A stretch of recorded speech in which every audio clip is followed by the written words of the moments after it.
بسم اللہ الرحمن الرحیم۔ السلام علیکم۔ ملکی سیاست کا فیصلہ کن موڑ آ چکا ہے۔ عمران خان نے آج army chief general Asim Munir کو دو ٹوک پیغام دے ڈالا ہے۔ یہ کیا پیغام ہے آپ کے سامنے رکھوں گا۔ زمان پارک سے آج اسمبلیاں تحلیل کرنے کے اعلان سے قبل خان صاحب نے ایک دھماکے دار پریس کانفرنس کی ہے اور اپنا مقدمہ عوام کے سامنے رکھا ہے۔ دوسری طرف نون لیگ نے نواز شریف کی واپسی کی تیاریاں شروع کر دی ہیں۔ ان کا طیارہ کہاں لینڈ کرے گا اور ان کا استقبال کس طرح کیا جائے گا، اس حوالے سے بھی کچھ حکمت عملی سامنے آنا شروع ہو چکی ہے۔ یہ بھی آپ کو بتاؤں، چونکہ جب سے یہ حکومت آئی ہے اور اس وقت سے ہم سن رہے ہیں کہ جو بھی ڈیل ہوئی ہے، جو بھی NRO 2 تھا، اس کا یہ حصہ تھا کہ نواز شریف واپس آئے گا، اور مریم نواز اور نواز شریف کی یہ خواہش تھی کہ جس طرح ہمارے اوپر کرپشن کے الزامات لگے، ہمارے اوپر مقدمات بنے، تو ہم نے یہ بدلہ لینا ہے عمران خان سے۔ تو عمران خان کے خلاف بھی اسی طرح مقدمات بننے چاہیے، نااہلی ہونی چاہیے، پھر گرفتاری ہونی چاہیے، تو پھر ہمیں تسکین ملے گی۔ اس حوالے سے کچھ بڑی ڈیولپمنٹ شروع کر دی گئی ہیں، چونکہ گھڑی کا جو معاملہ ہے اس کو بنا کر، چونکہ کسی بھی پروجیکٹ کے اندر عمران خان کے خلاف کرپشن نہیں ملی، تو اب اس کو ہوا دینے کی کوشش ہو رہی ہے۔ اب جس طرح اسحاق ڈار سے لے کر سلمان شہباز تک سب واپس آ رہے ہیں، نیب ترامیم کے ذریعے اربوں روپے کے کیسز معاف کیے گئے ہیں، عوام تو مہنگائی کے اندر جو ہے ان کا جینا دوبر ہے، اور لنڈا بازار سے بھی اس وقت اتنی مہنگائی ہے کہ عام آدمی جو ہے وہاں سے بھی سردیوں کی چیزیں خرید نہیں سکتا، کمبل، بستر، کپڑے، جوتے، عام آدمی بیچارہ تو ان مجبوریوں کے اندر پھنس کر رہ گیا۔ لیکن دوسری طرف جو ہے وہ اس ریاست کو ڈیفالٹ سے بچانے کی بجائے نئے 10 اور وزیر مملکت رکھے جاتے ہیں، اپنے عللے تللے اس پر پوری طرح توجہ دی جا رہی ہے، اربوں روپے کے کیسز معاف ہو رہے ہیں، عدالت کے ججز کو بھی جلدی ہے، پروسیکیوٹرز کو بھی جلدی ہے، اور اس ملک کے تمام اداروں کو ایسے لگتا ہے کہ ایک ہی کام ہے کہ ہم نے ان چوروں، ڈاکوؤں، لٹیروں کو جن پر بڑے مقدمات ہیں، جلدی جلدی ان کی رہائی ممکن بنانی ہے۔ اور گزشتہ روز رانا ثناء اللہ کے کیس کے اندر جس طرح گواہان ANF کے مکر گئے، اور پھر جو ہے وہ آپ دیکھیے کہ اسی دن جج صاحب کو بھی اتنی جلدی تھی کہ انہوں نے ان کو بری کر دیا ہے۔ تو اس پر ایک تو نواز شریف کی جو واپسی ہے، بعض لوگ سمجھتے ہیں کہ وہ نہیں آئیں گے، ظاہر ہے ابھی تو وہ شاید جب الیکشن کی اناؤنسمنٹ ہوگی تو اس کے بعد وہ آئیں گے، ان کو کوئی نہیں روک سکے گا، چونکہ وہ اس وقت لندن کے اندر بیٹھ کر پورا پاکستان وہی چلا رہے ہیں۔ یہاں زرداری اور نواز شریف کو ایسے لگتا ہے کہ یہ ملک ٹھیکے پر دے دیا گیا ہے، اور یہی وہ بدقسمتی ہے جو عمران خان سے تمام جو ناقد ہیں، ان پر تنقید کرنے والے ہیں، وہ بھی یہ مانتے ہیں کہ عمران خان کے خلاف کرپشن کے کوئی ثبوت نہیں مل سکے، اور اس وجہ سے یہ گھبرائے ہوئے ہیں۔ اب ٹیکنیکل گراؤنڈز پر ان کو یہ نااہل کرنا چاہتے ہیں تاکہ اگلے الیکشن کے اندر عمران خان نہیں ہونا چاہیے۔ اگر ایسا کیا گیا اور عمران خان کی گرفتاری کا کوئی ماحول بنایا گیا تو اس پر بھی تحریک انصاف نے اپنی حکمت عملی تیار کی ہوئی ہے۔ تو اب پروگرام یہ ہے کہ جب نواز شریف الیکشن قریب ہوں گی، اسمبلیاں تحلیل ہوتی ہیں، تو پھر وفاق کے اندر چونکہ PTI حکومت ہوگی نون لیگ کی، صوبوں کے اندر نگران سیٹ اپ بن چکا ہوگا، تو وہ مزاحمت نہیں ہوگی سرکاری سطح پر۔ تو نواز شریف کا جو طیارہ ہے اس کو اسلام آباد کے اندر لینڈ کرنا چاہیے، اور یہاں سے اس کو باہر GT روڈ لاہور لے جایا جائے، یعنی رستے کے اندر نون لیگ کے کارکنان استقبال کریں، کیونکہ ایک بہت بڑا زبردست طریقے سے عوام کی خدمت کر کے آ رہا ہے بندہ، بہت زیادہ جو ہے وہ اس نے اس عوام کی خدمت کی ہے، چونکہ ایون فیلڈ اپارٹمنٹس کی رسیدیں وہ ساتھ لا رہا ہے۔ تو یہ بہرحال اس وقت تیاریاں شروع ہو گئی ہیں، اور GT روڈ کے ذریعے لاہور پہنچایا جائے گا، اور یہ تاثر ہے کہ عمران خان کا جو ووٹ بینک ہے وہ کم ہوگا، نواز شریف جب آئے گا تو پھر ماحول تبدیل ہو جائے گا۔ لیکن یہ میرا خیال ہے خام خیالی ہے، چونکہ عمران خان بھرپور طریقے سے نہ صرف مقابلہ کرے گا بلکہ ناک آؤٹ بھی کروائے گا۔ عمران خان صاحب نے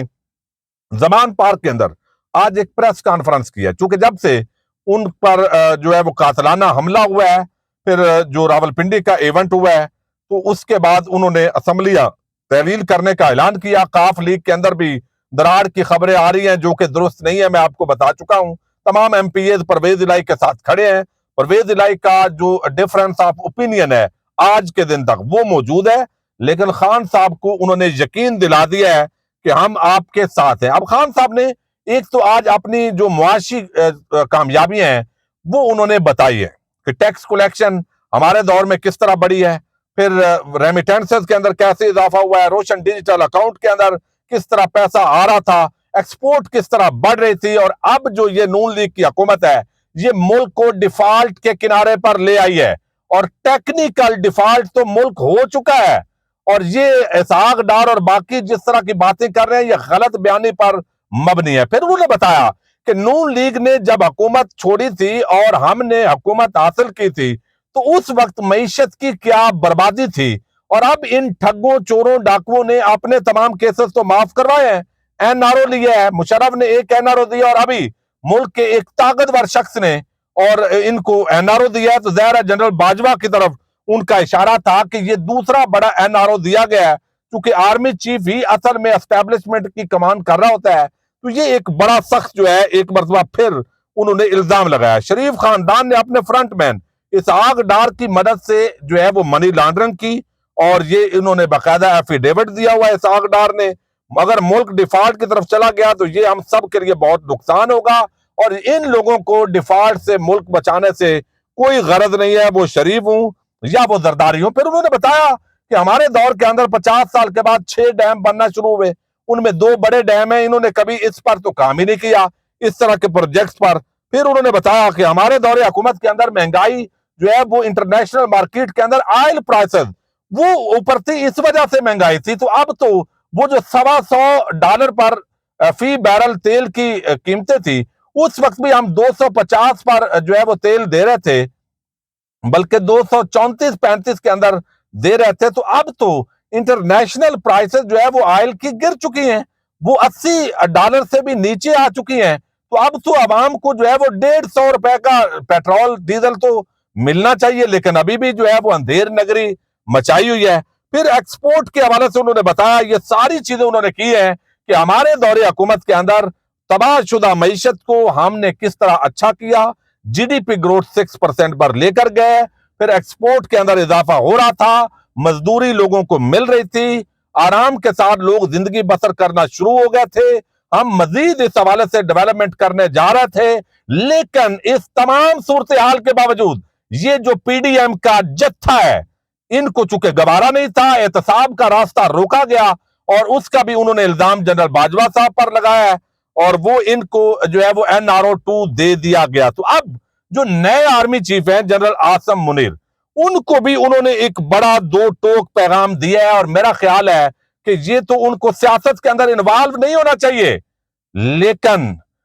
مذاکرات تو انہوں نے بتایا کہ یہ تقریباً ناکام ہے، دسمبر کے مہینے کے اندر ہی اسمبلیاں تحلیل ہونی ہیں، اور وہ مجھے لگ رہا ہے کہ اگلے جو ہے وہ 10 دن کے اندر یہ اسمبلیاں تحلیل ہونے جا رہی ہیں۔ آج بھی ایک عام اجلاس پی ٹی آئی کے چیئرمین عمران خان کی قیادت میں ہوا ہے، اور یہ ورچوئل اجلاس تھا جس کے اندر تمام کور کمیٹی کے جو ممبران ہیں وہ شریک تھے۔ اب یہاں پر ایک بات انہوں نے اور کی ہے جو نئے آرمی چیف کے لیے ایک بڑا پیغام ہے، انہوں نے خدا کا واسطہ دیا ہے، انہوں نے کہا ہے کہ خدا کا واسطہ ہے ملک کا سوچ لیں، میں یہ سمجھتا ہوں کہ نئے آرمی چیف امر بالمعروف پر چلیں گے، یعنی انہوں نے مارجن دیا ہے کہ نئے آرمی چیف جو ہے وہ کسی چور ڈاکو ٹھگ کے ساتھ جو ہے وہ شامل نہیں ہوں گے، وہ جیسے الزامات جو ہے وہ جنرل باجوہ پر انہوں نے لگائے ہیں تو وہ اس طرح جو ہے وہ نہیں کریں گے، لیکن اعظم سواتی پر، ڈاکٹر شہباز گل پر، جو پی ٹی آئی کے کارکنان پر ظلم اور زیادتی ہو رہی ہے اس کا بھی مداوع ہونا چاہیے، اور اس پر انہوں نے واضح کیا۔ عمران خان صاحب نے وہ کہتے ہیں بڑی عام بات ہے، انہوں نے کہا کہ اگر کوئی یہ سمجھنا چاہتا ہے کہ پاکستان کی معیشت تباہی کے نرغے میں کیوں ہے تو محض 2 واقعات ہی اس کے لیے کافی ہیں۔ 75 سالہ سینیٹر اعظم سواتی کو زیر حراست تشدد کا نشانہ بنایا گیا، انہیں ان کے پوتے پوتیوں کے سامنے پیٹا گیا، ایک حصے کو گرا کر ان کے گھر پر جبرن تالے چڑھائے گئے، اور قوانین کو مکمل طور پر نظر انداز، ہمارے دستور میں فراہم کردہ بنیادی انسانی حقوق کو سریعاً پامال کرتے ہوئے درج کیے گئے درجنوں مقدمات کے ذریعے انہیں ایک سے دوسرے صوبے میں گھسیٹنے کا سلسلہ جاری ہے۔ اس کے برعکس اربوں روپے کی کرپشن اور منی لانڈرنگ میں ملوث سلمان شہباز نامی ایک اشتہاری کو NRO-2 کے ذریعے جھاڑ پونچھ کر پاک صاف کر دیا گیا اور وہ پاکستان لوٹ آیا ہے۔ رسول مکرم صلی اللہ علیہ وسلم کی وہ حدیث مبارکہ ہر کسی کے پیش نظر رہنی چاہیے جس میں انہوں نے تنبیہ کی تھی کہ ناانصافی کیسے قوموں کو تباہ کرتی ہے، اور انہوں نے پھر یہ جو ہے وہ حدیث پیش کی ہے کہ تم سے پہلے، یعنی رسول اکرم صلی اللہ علیہ وسلم نے فرمایا تم سے پہلی قومیں اس لیے برباد ہوئی کہ جب ان کا کوئی بڑا جرم کرتا تو اسے چھوڑ دیا جاتا، اور جب کوئی معمولی آدمی جرم کرتا تو اسے سزا دی جاتی۔ یعنی ایک طرف جو بھینس چوری کرنے والا ہے، کوئی بکرا چوری کرنے والا ہے، ایون کوئی مرغا چوری کرنے والا ہے، تو وہ شخص وہ غربت کے ہاتھوں مجبور ہو کر یہ کام کرے، اچھا کام تو نہیں ہے، ایک برائی ہے، جرم ہے، لیکن وہ جو کرتا ہے تو اس کو تو سزا بھی ہوتی ہے، عدالت اس کی ضمانت منسوخ بھی کرتی ہے، لیکن جو اس ملک کو اربوں روپے لوٹ رہے ہیں ان کو اس ملک کے اندر NRO ملتے ہیں۔ تو خان صاحب نے اسمبلیاں تحلیل کرنے سے پہلے